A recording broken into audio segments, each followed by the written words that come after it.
చావు అయితే లాభం. ఎందుకు? మరలా బ్రతకటానికి. నా మటుకైతే బ్రతకట క్రీస్తు, చావు అయితే దుఃఖం, బాధ, వేదన అని మనం అనుకుంటున్నాం. కానీ ఆయన అంటున్నాడు, ఈ పరమార్థం అర్థమయ్యేవాడికి చావు అంటే ఏమాత్రం అండి, పక్కకు పడేయండి అంటాడు దాన్ని. అందుకేనండి ప్రాణాలు ఇచ్చారు మహనీయులు ధైర్యంతో అండి. ఎంత మంచి మాట అండి. దేవుని కోసం నీ జీవితాన్ని అంకితం చేసుకున్నావా? జీవించటానికి నీ శరీరంలో ఏ కార్యక్రమాలైనా జరుగుతున్నాయా?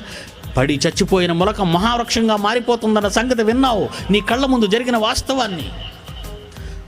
తల వెంట్రుకలతో శరీరం అంతా నిండుకుని అసహ్య ఆకారంగా ఉండి నేల మీద పాకే సురక్షితం లేని, రక్షణ లేని ఒక చిన్న పురుగు సీతాకోకగా చిలుక మారిన చరిత్ర నీ కళ్ళ ముందు జరిగిన వాస్తవం నీకు తెలిసే. అలాంటిది నీకు జీవితం లేదా? నీకు బ్రతుకు లేదా? నీకు మహాజీవితం రాదా? వస్తుంది. మరణమే ముగింపు కాదు నీకు.